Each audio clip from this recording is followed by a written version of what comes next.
take a minute to do. However, I'm excited that I'm doing it. This is the first time I've ever recorded myself on a video. So the fact that I'm even here doing this right now says a lot. And like I said, if you hear that growl in the background, that is my German Shepherd, Apollo. He's such a spoiled baby, but we love him. So, to get started on this first video, I want to talk about one of my favorite female rappers. I wouldn't say she's like top 5, but she's definitely in the top 20. Do you guys remember A.M.I.L from Roc-A-Fella? She was on the song For the Fam with Beanie Sigel, Jay-Z. Do you guys remember that song? No?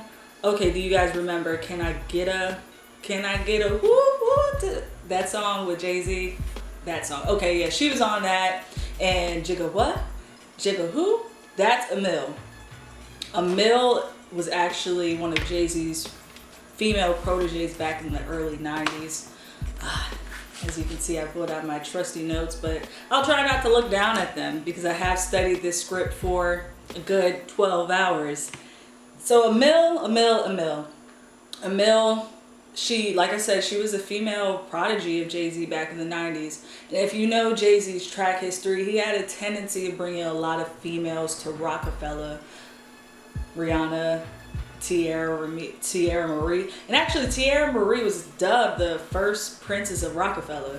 But before that, A.M.I.L, and he also had Foxy Brown as well. So I think that's just interesting to see how Jay-Z operates, or how he operated back in the 90s. So to get started, what can I tell you about A.M.I.L? A.M.I.L Whitehead was she still is a rapper, but we'll get to that later on. She was an American singer and songwriter as well as a rapper. She first started in the music industry with a singing group. And you know, back in the 90s, singing groups are pretty popular. You had 702, SWV, which kind of branched from the early 90s, Black, who else can I name? And Vogue. You had a lot of groups back in the 90s, so she was probably one of many.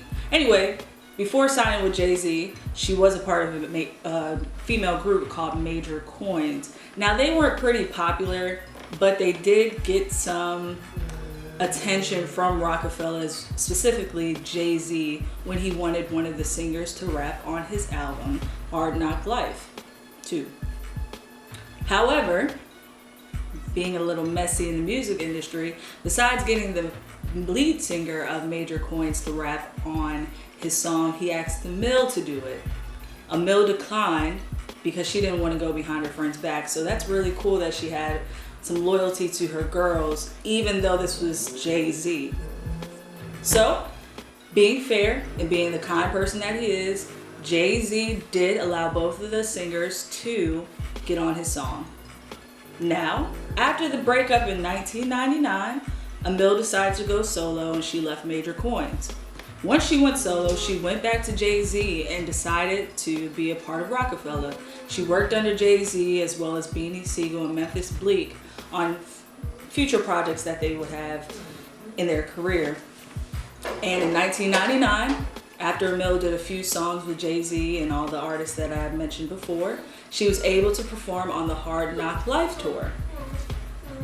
Now, with this Hard Knock Life tour, she was exposed to singers such as Mariah Carey, Jadakiss, Beyonce, well, Destiny's Child at the time, R. Kelly, anybody you could think of who was up here. Oh, I'm sorry I said R. Kelly, yikes. I'll scratch that out.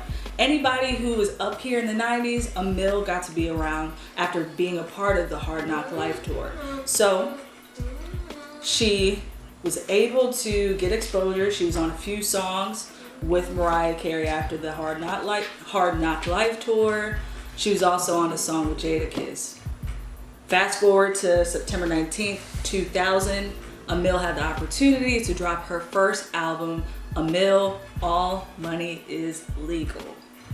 This album had heavy hitters from the 90s. Like I said, Mariah Carey was on her album. Beyonce was on her album. And that's interesting how Beyonce was on there when her and Jay-Z didn't start dating till Bonnie and Clyde. Anyway, Beyonce was on there. Even though she was still a part of Destiny's Child, she was on the All Money Is Legal album. However, this album didn't really chart the billboards, but it did bring about one of the greatest songs, in my opinion, in Roc-A-Fella history for the fam. Now, I remember being like 12.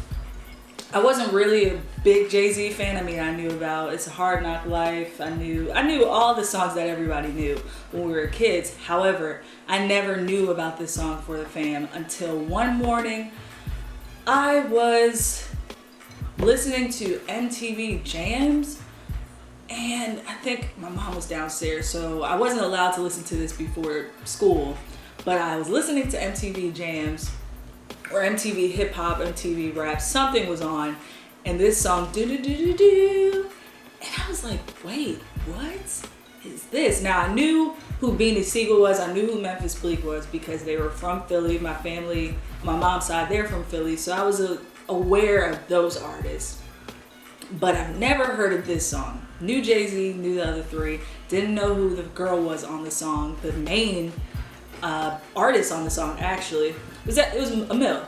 However, listened to the song, and I tried before I got on the bus to put it on my little MP3 player so I could listen to it on my way back to school that morning.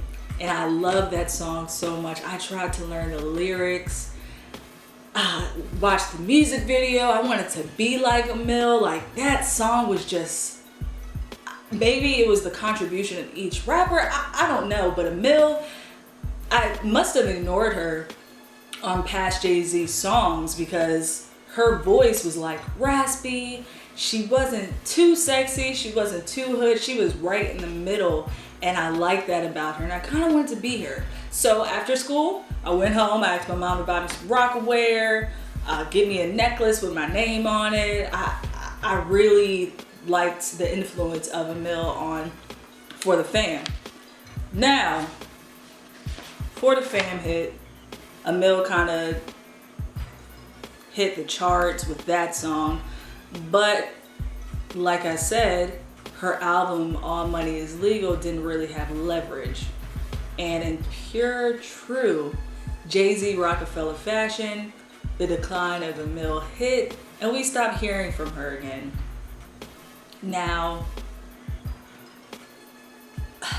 we've seen it happen in our generation. I don't know how our older generations have seen this happen or watched it unfold, but in our generation, we've seen the demise of Roc-A-Fella when it came to like Tierra Marie, how everybody knows Rihanna was picked over Tierra Marie.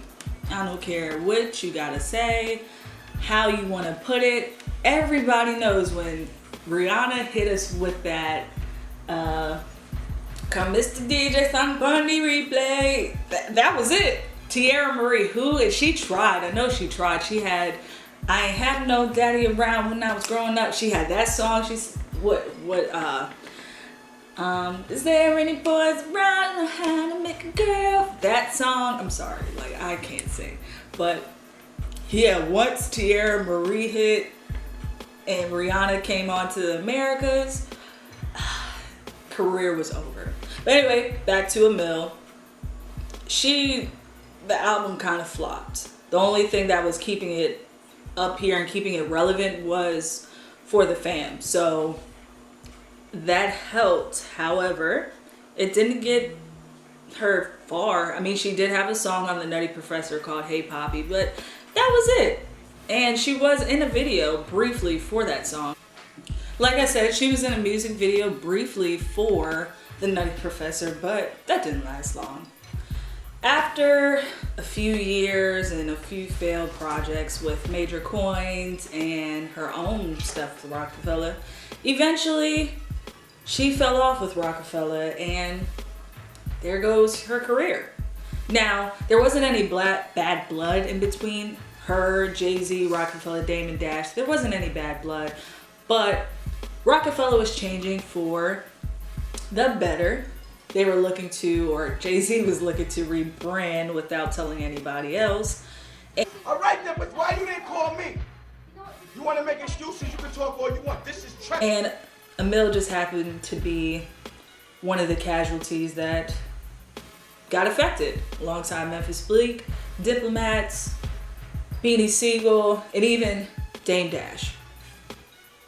So, years later, we hit 2008, and A.M.I.L releases her next mixtape, A.M.I.L.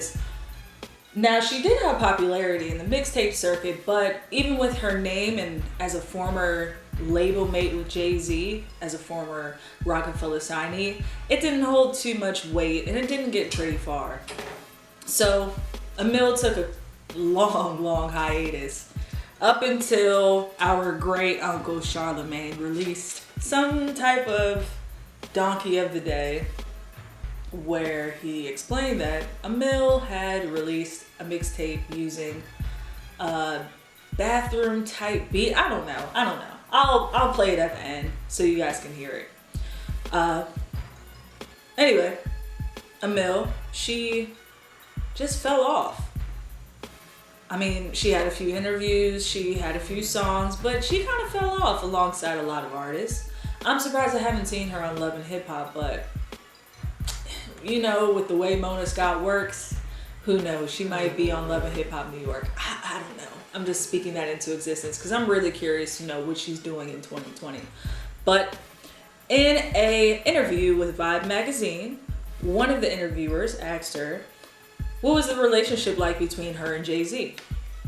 Now, A.M.I.L stated, saying that she hasn't spoken to Jay-Z in years, but she would really like to talk to him because that would just bring closure to her. But he knows that she still loves him. People think there was bad blood between us, but there was never any bad blood. Things happened and I wasn't ready for where my career was going at that time. It was really overwhelming. After that interview in 2012, A.M.I.L dropped another mixtape called A Time to Kill, and that came with her latest single, Stop. Then in 2014, she came out with another song called Remember off of her forthcoming mixtape, Another Moment in Life.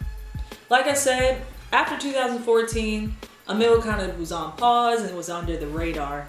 However, you never know with these artists these days. They might end up on Love and Hip Hop. They might create their YouTube series. Jay-Z might have a title festival where he brings all of his old Roc-A-Fella label mates. I don't know. That would be awesome though if he did that. Send something in the water, got canceled. But yeah, so we don't know. Now, if you want to know more about A.M.I.L, there were a few YouTube interviews leaked. Well, not leaked. A few YouTube interviews released a couple years ago asking her about the situation with her and Jay-Z. And you can also hear Jay-Z talking about this with Angie Martinez in an interview in regard to A.M.I.L as well as Foxy Brown. Because at that time, it was rumored that Foxy Brown was becoming a good partner with Jay-Z while A.M.I.L was being pushed in the back burner. But I'll put those links in the description or actually in the paragraph of this video, because this video is also going on blackvision.com. I'm pointing down at the caption. Or no, right here, it's going right here. I'm gonna put in a slide. I'm gonna do a slide that says blackvision.com. So yeah, the video you can find on YouTube, and there's plenty of videos, and even her song that Charlemagne the God said was trash and gave her a donkey of the day. Now, in my opinion, A.M.I.L was never trash, and she still isn't trash because I did listen to the song, and she's been consistent with her flow.